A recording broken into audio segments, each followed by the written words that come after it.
All right, we've all heard of quiet quitting, when workers pull back just in time, doing the bare minimum just to get by their day. Yeah, but now we have some new research pointing to something even harder to spot. It's called quiet cracking. Oh boy, guys, they're back at it again, this time with the term called quiet cracking. Before I play the video, I want you to take a poll. Let me know in the comment section, what do you think quiet cracking is? Okay, quiet cracking. Let's get into it. All right, we've all heard of quiet quitting, when workers pull back just in time, doing the bare minimum just to get by their day. Yeah, but now we have some new research pointing to something even harder to spot. It's called quiet cracking. It's when employees feel persistently unhappy at work and start to detach, they feel stuck, and they feel like maybe they're at risk of burning out. Turns out more than half of workers in the U.S. say that they've experienced this.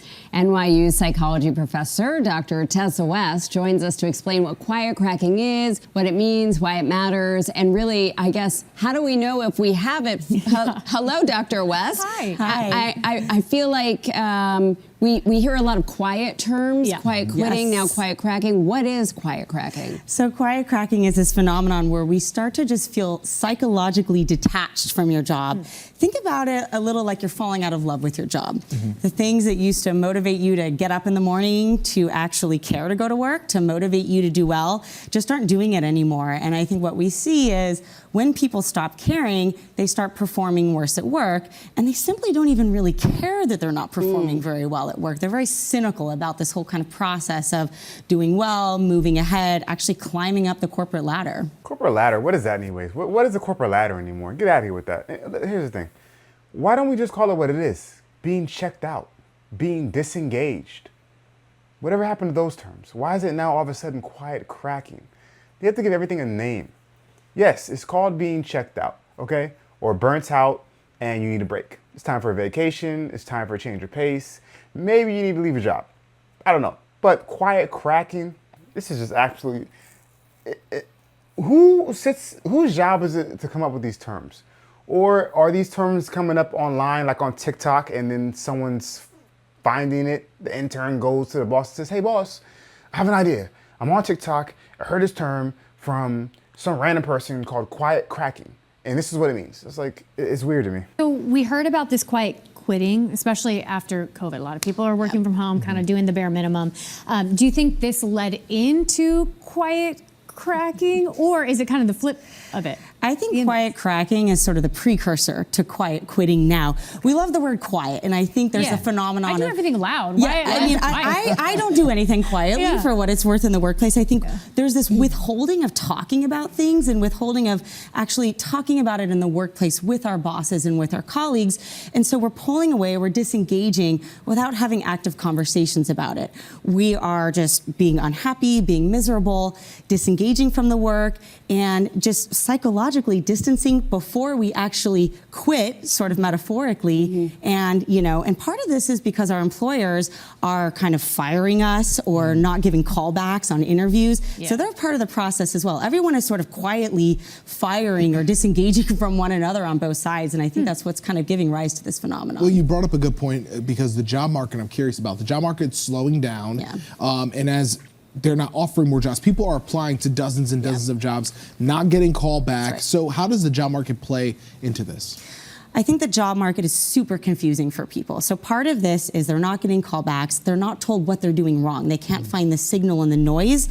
But a bigger problem is there's so much uncertainty right now about what one ought to do to get ahead. So last year we were told that if you're an engineer, you're going to get a job. Now we are told that if you're an engineer, AI is going to take your job. And so we have no idea what that path ought to look like. Not only sort of like what jobs we should apply for, but what career paths we should take.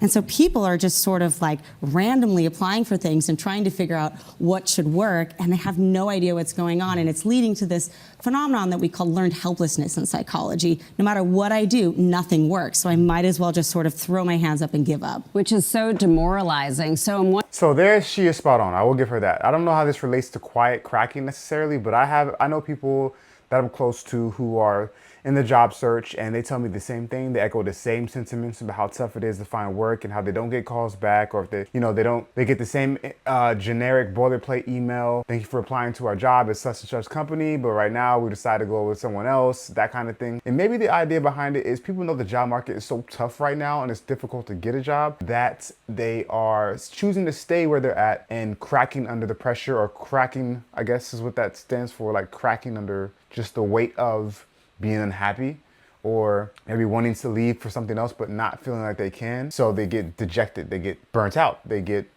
turned off, checked out, again, for an easier term, or a term we're more familiar with. So I do think she's spot on with that, and I can see how the two do connect. Wondering, it seems like it's a two-way street. Employees could maybe address these issues with their managers, but the managers maybe are not empowered to give them a better job, move them up the ladder, give them a raise, not empowered to see them as employees. So what would you say, how do we address the struggle? Should it be the management, or should it be up to the employees? I think it's both, but I think one huge piece of this is that there are weaker interpersonal relationships at work than we've ever seen before.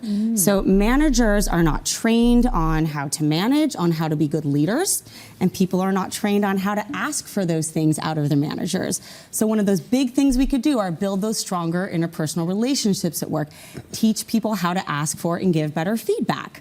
And then I think also people need to see a path forward within the company. They need to define what your future looks like.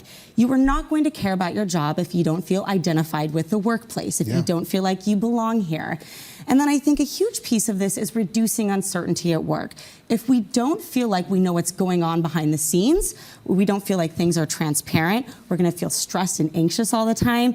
Companies think they're much more transparent than they actually are. By sending out emails. Yeah, by sending out emails. Yeah. Leaders think people know what it takes to get ahead. People have no idea what it takes to get ahead, what goes on behind the scenes in those kind of secret meetings. And if you just reduce a little bit of that uncertainty, people feel much more motivated, they trust companies more, and it leads to all those other things that are, that can really help people feel identified at work. When this video started, I was ready to go ham on it and be like, this is the most stupid thing I've heard ever. Because all these quiet terms, like they said, are popping up: quiet quitting, quiet firing, quiet cracking. I'm like, what is all this? But I'll be honest, this last point she made is actually pretty valid. And I'll say I've been blessed throughout my career so far to have amazing, I don't even want to say it out loud almost, knock on wood, supervisors and managers. And so I haven't really experienced a situation where, it's lack of transparency, or, I feel unable to have a conversation or approach my manager with anything like that. So I've just been blessed that way. And another good point too is, like, when I first started out my career, I would change jobs every so often, every 1, 2, 3 years,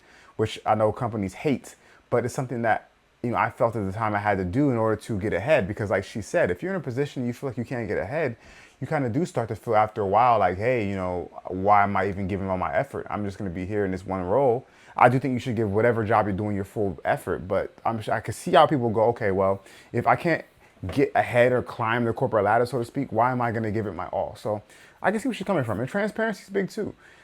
Especially with people in my generation. I wouldn't say I'm as much this way, but I know a lot of people in my generation, the millennial generation, I don't know about Gen Z, very value-based. When they work for companies, they want to feel like they're working towards a mission, or towards a broader value, or a bigger goal. And maybe that's just what I've read, and it's not really that way. But if that's the case, and now that, millennials we're all over the workforce now, the biggest generation since the boomers, I can see how transparency is big too. So yeah, I can see how all this relates to quiet cracking. I just think the terms are just kind of ridiculous, but I will say that some of this seems quite valid. So anyway, let me know what you think in the comment section. Did you guess what it was before the video started? Let me know. And what do you think about this term, quiet cracking? I'm interested to find out.